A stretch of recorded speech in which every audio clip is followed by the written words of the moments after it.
রাজনৈতিক অনুষ্ঠানের এক মুহূর্তেই শুরু হয় ব্যাপক আলোচনা। বিএনপি নেতা রুহুল কবির রিজভীর পা ধরে সালাম করেন ট্রাফিক সার্জেন্ট আরিফুল ইসলাম। কয়েক সেকেন্ডের সেই ভিডিও সামাজিক যোগাযোগ মাধ্যমে ছড়িয়ে পড়তেই শুরু হয় তোলপাড়। ঘটনার পরদিনই প্রশাসনিক পদক্ষেপ নেয় Dhaka metropolitan police.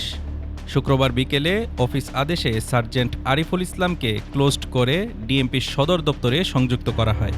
Ariful Islam traffic Mirpur জোনে কর্মরত ছিলেন। ভিডিওটি ভাইরাল হওয়ার পর ঊর্ধ্বতন কর্তৃপক্ষ বিষয়টি গুরুত্বের সঙ্গে নেয় এবং প্রশাসনিক কারণে তাকে সদর দপ্তরে সংযুক্ত করা হয়েছে। ভিডিও ভাইরাল হওয়ার পর নেটিজেনদের মধ্যে মিশ্র প্রতিক্রিয়া দেখা যায়। কেউ একে ব্যক্তিগত শ্রদ্ধা বলছেন, আবার অনেকে প্রশ্ন তুলছেন একজন পোশাকধারী পুলিশ সদস্যের এমন আচরণ কতটা পেশাগতভাবে গ্রহণযোগ্য। নাম প্রকাশে অনিচ্ছুক এক পুলিশ কর্মকর্তা জানান, সরকারি দায়িত্বে থাকা অবস্থায় রাজনৈতিক নেতাকে পা ধরে সালাম করা শৃঙ্খলাভঙ্গ। এটি পুলিশের ভাবমূর্তি ক্ষুণ্ণ করতে পারে। অন্যদিকে বিএনপির পক্ষ থেকে বলা হচ্ছে, রিজভী জনপ্রিয় ও শ্রদ্ধেয় নেতা। ওই পুলিশ সদস্য হয়তো ব্যক্তিগত শ্রদ্ধা থেকেই এমন আচরণ করেছিলেন। ভিডিওটি এখনও সামাজিক যোগাযোগ মাধ্যমে ঘুরছে।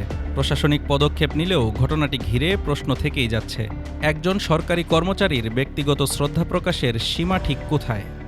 Desk report, Dhaka today.